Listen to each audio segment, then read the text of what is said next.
Good morning. Is it morning still? 9:44 a.m. in Arizona. So we're just coming because we just gonna share a little about ourselves, and then we'll do a walkthrough later, put it all together, right? Yep. Okay. Yeah. So where do you want to start? I guess when we met Okay, you tell and because you're funny. how bad it was to get to you. Okay. So we met in 1985. I remember the first time I saw her. She was working at a grocery store, Fry's. So I remember one time my mom asked me to go get some lettuce, and there's a Safeway just 2 blocks away from where I live, but instead I drove about 3 miles to Fry's to go see if she was working, and she was, and she's walking around with a little pizza van handing out samples. Pizza girl. Yeah, she was a pizza girl. So I go in, get my lettuce. I walk past her. She didn't offer me pizza or didn't say anything. So then I go back out to the car. I thought, well, I'll try again. So I went back in, bought a can of chew, walked past her again. So I did this $20 worth of chew. I chewed tobacco at the time. And so I spent $20 and didn't even get a high. And so that was the beginning. So You want me to tell you the story? I remember. I think you have it confused a little bit. Okay, let's Just hear a little. Okay. I was a carry-out when you did the chew thing because I remember you going in the line. Yeah, because when you came in, you got the chew the first time, and then I wasn't in that line. I had gone to the next to do the carry-out thing, and then so you went back and got more chew to see if I was gonna. And you did it like 4 times. So and then when I got promoted and became the pizza girl, you came in with Arthur. And I do remember that. And I was walking around because I felt like an idiot with these pizzas that I had to give people. So I spent $40 on chew.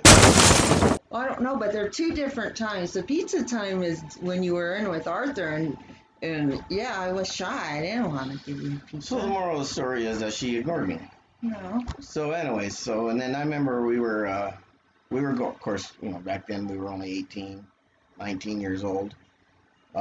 We were headed me and Arthur and some guys, we were going to head up to a party.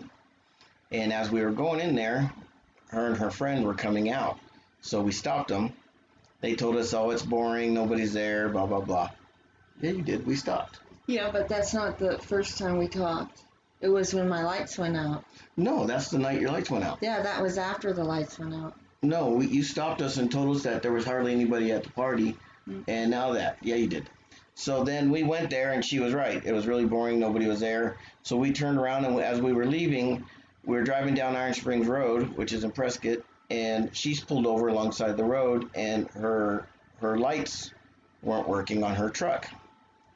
And so a friend of mine, Mario Gomez, he found out it was the fuse, so he grabbed a different fuse, put another fuse in, got her lights working, and so that's when I actually spoke to her. And then we went on downtown, and we went to the bars. And as we were leaving the bar, I looked at the stoplight, and she's sitting at the stoplight. I'm at the corner, and I thought, okay, that's it. I ran catty corner from the corner. I ran over into the intersection and just got in her truck and told her, take me to Jack in the Box. So, can you take me to Jack in the Box? I'm sure you didn't. Yeah, I think I did ask. Yeah, so I said, can you take me to Jack in the Box? So we went to Jack in the Box, and that was it. We've been together ever since. And so that was in 1985. That was in April of 1985. We got engaged about a month later, because I remember we got engaged on Cinco de Mayo. I had to ask her 3 times. I had to ask her 3 times to marry me. And imagine that after a month he had to ask me 3 times. Yeah, so we were together a month. And so we got engaged in May, and then we got married 6 months later. I believe it was 6 months, November. May, yes, it was like 6 months later we got married. 6 months later in November, on November 8th. So that was that'll be 35 years ago this November. Yeah, I forgot. Remember what we were thinking Mm-mm. about Sukkot and our 35th? Oh yeah. Yeah, renewing our vows. Yeah. Yeah, we have to talk to Mr. Al. Yeah, Mr. Al. Yeah, ask him to renew our vows. Yeah. So, but That'd yeah. be a fun thing to do in Sukkot. Yeah. Week. Yeah. Sukkot week. Yeah, so yeah, that was 35 years ago. Yeah. And now, 35 years later, we have 3 really good boys. It was funny when they were teenagers, we were questioning it. But the 2 of them that have kids, 2 of them have kids, 1 doesn't. But our 2 oldest boys have 7 grandkids for us. And they are 2 of the best fathers you could ever imagine. I guess I'm not surprised because they were always really good with little kids, so they were always treated. Especially Mark. Yeah. He loved babies. Oh yeah, Our oldest, he always loved babies. Yeah, he was always good with kids, and so it's not really a surprise. But if you saw Mark when he was a teenager, he was pretty wild and gung ho, and but now his kids and his wife, they all come first. He's and his wife too. They're both just wonderful parents. So we're very, very thankful. More than anything, we're still thankful for the grandkids, the 3 daughters granddaughters they gave us. I mean, they're just amazing, amazing kids. And then Matt, he really wasn't too wild. I don't know. He was wild in a different way than Mark. Matt liked to fight like his dad. He'd drop him a dime. That's what they did. They fought. No. Yeah. Yeah. But Matt was bigger. He always won. he always won. But Matt yeah, he had a temper. Good kid, though. But now he's yeah. Hopefully no one ever messes with their children because I feel sorry for them if they do. That's a scary thing to think about. Yeah, because man, they're mean kids. But and then Caleb, yeah, they're men. Yeah. But then Caleb, he's just happy-go-lucky and just he's happy. He doesn't have a girlfriend right now, ladies. He's single, and but he's a good boy. He works hard. He's up at 5 o'clock every morning, heads to work. Yep. Doesn't get home till 6 o'clock. Yes. He loves old vehicles. He loves his bus, Volkswagens and stuff. So yeah, and he loves his dogs. He is a dog man. Actually, all our kids are dog men. They love dogs. They love dogs. They love dogs. That's where we get most of our dogs because they like to get them and then leave them with me. And I warn them, don't leave it with me because I'll keep it. Yeah. Yep, so that's what happens there. And that's why we have Great Danes because of our middle boy. So, and Tucker, we have Tucker who's laying here. He can't leave his mom's side. That's from Caleb. And so now, we got grandkids. Yes, 7 grandkids. Those will make me happy. 6 granddaughters and 1 grandson. And if you saw our granddaughters, it's all 6 of them. I mean, they are just, gorgeous. Oh and gosh. Loving, and they're so wonderful. Our grandson is wonderful. Oh, he's a funny one. Oh man. He's a handful, but he's all boy. He is all boy. He is so funny. But he's the cutest thing ever. Yeah. And so we're very fortunate about our grandkids. They are just amazing. And they love us. It's really cool. It's a whole different type. I remember when we used to go to Calvary Chapel, Pastor Al, it's funny, we got Pastor Al now that we go to our church at with all of it. Yeah, Hava, that it's that's Al Rodriguez. But when we went to Calvary Chapel, we had Pastor Al James there. But he made a comment one time in the pulpit, and this was before we had grandkids, and he said that if he'd have known it'd have been that much fun, he'd have had his grandkids first. Well, he was not joking. Yeah. And I say that comment all the time now. It stuck with me because I know what he means now. And what a blessing. It's a total pay it's how God repays you for raising your children, because it's a different type of love that you get from your grandkids.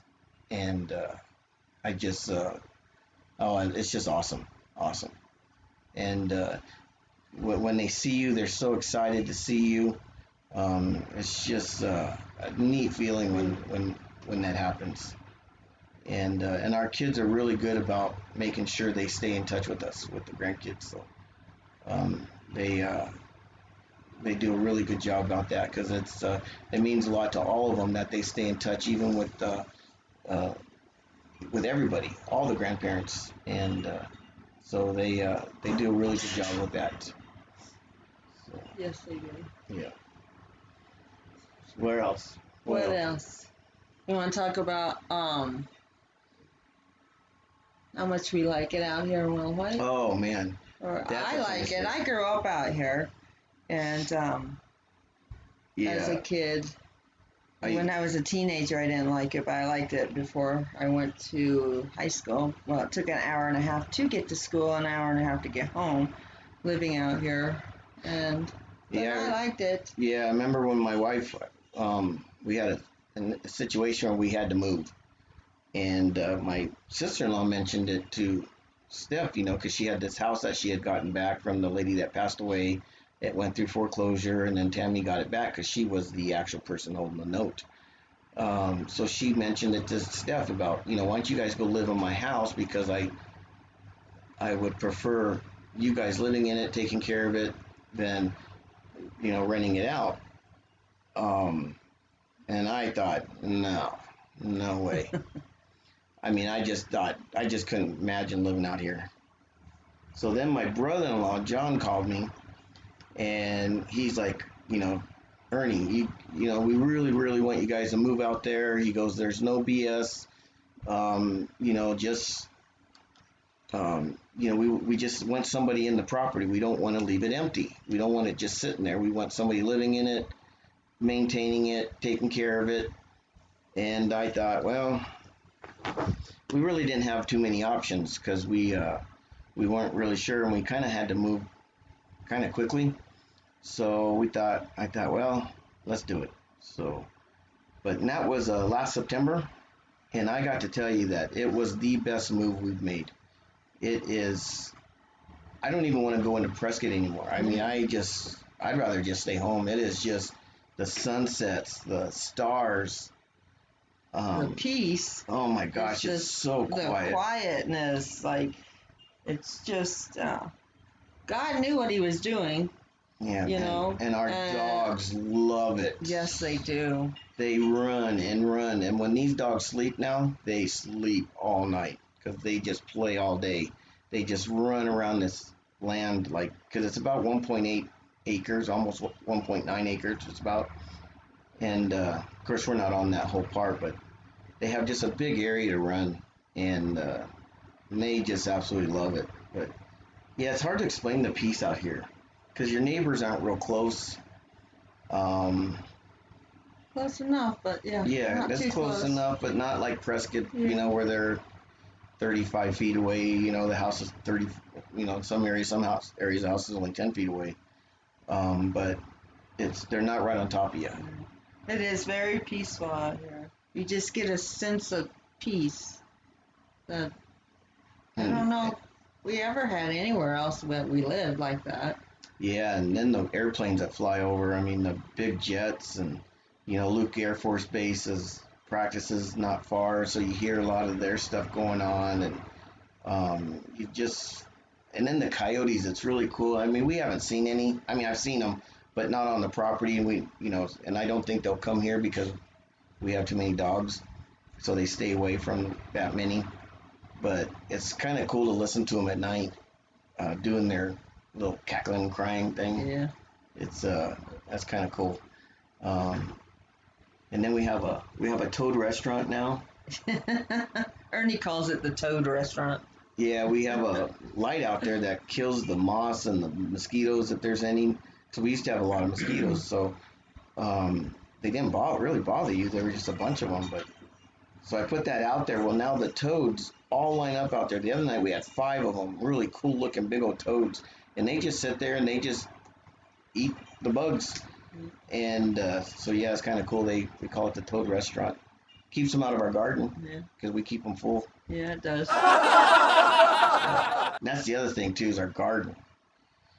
My wife's worked her butt off out there working on these gardens, and now, holy cow, they are growing like weeds out there. I mean, we just had our first zucchini the other night. She fried up some zucchini and breaded zucchini. They were good too. Yeah, they were delicious. We got bell peppers growing, coming up. Our corn's looking good. Chilies, radishes, our tomatoes. Yeah, well, I've been eating the tomatoes. The tomatoes are amazing.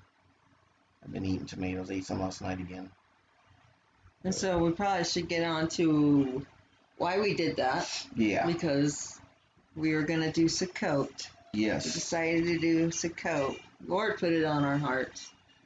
Yeah, and it's really neat because we're going to a really, really neat church, and it's called Ava B'Shem Yeshua, and it's out on Iron Springs Road, and it's a Messianic Jewish church. I mean, we're not Jewish, but we wanted to find a church that we wanted to get more deeper into, just get deeper into what different things, because we've been going to church for a long time, and you learn. And it's awesome because we've had some really good teachers. Pastor Al, like I said, Pastor Al James was an amazing teacher. And there was other pastors there when we were going that were just amazing at Calvary Chapel at that time. But it was time for us to move on, and we had moved on. And ended up here, a friend of mine, Larry, a friend of ours, I'm sorry, told us about it. And now we're learning more about the Jewish traditions, the festivals. Why they did it, stuff like that, and it is just, it is a lot of fun learning this stuff. And so Sukkot was something that got put really hard on Steph's heart, which was neat because of the land we're on, and so it just makes it kind of neat to be able to celebrate Sukkot out here because it's called the Feast of Tabernacles or the Feast of Booths, the Feast of Gatherings.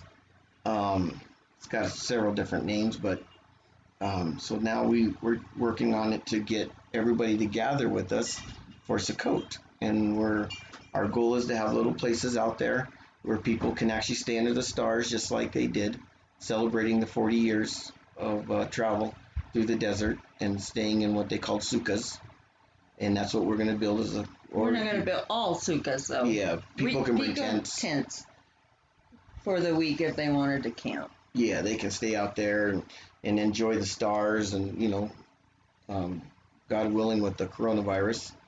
But so I really feel like with this coronavirus, in my heart of hearts, that we are meant to just keep going and fulfilling God's will on this. And if Sukkot comes and nobody can come or anything, we don't know that God's not going to use what we do until Sukkot for his good, because we just don't know. All I know is I'm a huge dreamer. I know God put this on my heart, and I am not a quitter, so I'm just going to keep going. Right.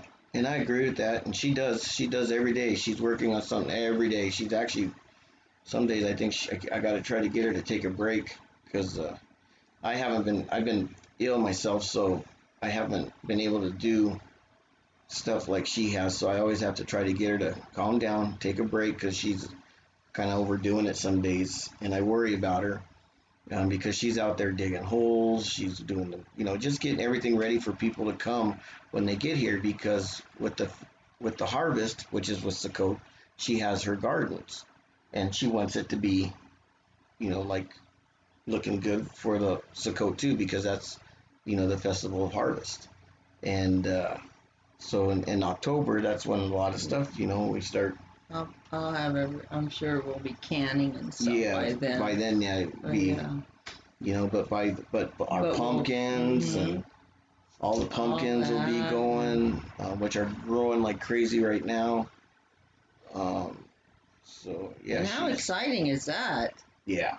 Huh, gardeners? How exciting is that when things start growing and Oh, it's growing like crazy. I just even when you get little flowers. Yeah. She gets all excited. And now she's asking for the bees to come. Yeah. Then I have to pray for Lord, send the bees. Send my working bees. Yeah, because I don't know how to pollinate flowers. You can do it yourself. Oh, you can do it yourself, yeah. But we can't figure it out. What one's a male flower, which one's a male. We can't figure that out. Yeah, I haven't. I've never gotten into the gender thing of flowers, so. That's so funny. But I hope we're still allowed to say female and male for flowers, right? Just kidding. But yeah, so it's she's really done a lot of work out there, getting ready for this, and Tina, a friend of ours, Tina's doing a master plan of how it's going to lay out over there, where the sites are going to be, and so that's going to be exciting when she's done with that, don't you think? Yeah, to see it laid out. Yeah. Yeah. So it's something that we're really praying about. She's got a website. It's through www.uministries.com. It's not my website. It's U Ministries website. Yeah, it's U Ministries website. It's her and her sister they've started, a ministry they started, and then it takes you to the Sukkot page. You can go to the Sukkot page and look at her walkthroughs of stuff that she's prepared, what she's gotten done. I say she because, like I said, I haven't been able to do the things that. He's a good supporter, though. Yeah, I try. He supports me every step of the way. He encourages me. Sometimes I got to wheel her back in because, like she says, she's a big dreamer, and it's like, whoa. But we're also going to have a donation page. Well, there is a donation page on U Ministries, and if anybody wants to donate, and then we're trying to get a building fund going, and I mean, you can donate to the building fund. We just don't have an amount for the building fund, and I don't know how we would designate the building fund, but you can donate to U Ministries. It's the same thing. Our Sukkot camp is part of U Ministries. It's our ministry, and we're all in this together. Yes. Me, my sister, and Ernie. Yeah, it's all our ministry. Because we're going to be building some bathrooms, little bathrooms out there, handicap accessible, so that people can get there, and that way it's easier than getting into the house or something like that. So we want to have some working bathrooms. We got to get water and electric out there. We got some grading we got to do. I'm praying for a tractor, because if God provided us a tractor, then a lot of that stuff I could do on a tractor once I get feeling better, then can start doing things. And or even my son Caleb actually can. He's a landscaper, and so is Matt, but Caleb would do a lot of the work too, which Caleb's been doing some stuff too, chopping trees down and stuff. But so myself or Caleb can actually do a lot of work with a tractor. We had a tractor out here, so that's what we're praying for, that we might somehow get that someday. And so I'm not the only big dreamer. No. Yeah, because manual labor gets hard. So doing it all by hand it's gonna be a chore, and especially when you're a man down. So yeah, but it's all in God's timing. Yep. So we just wanted to share a little about ourselves, and about Sukkot. And we will be doing a walkthrough today through the yard. We haven't got much done.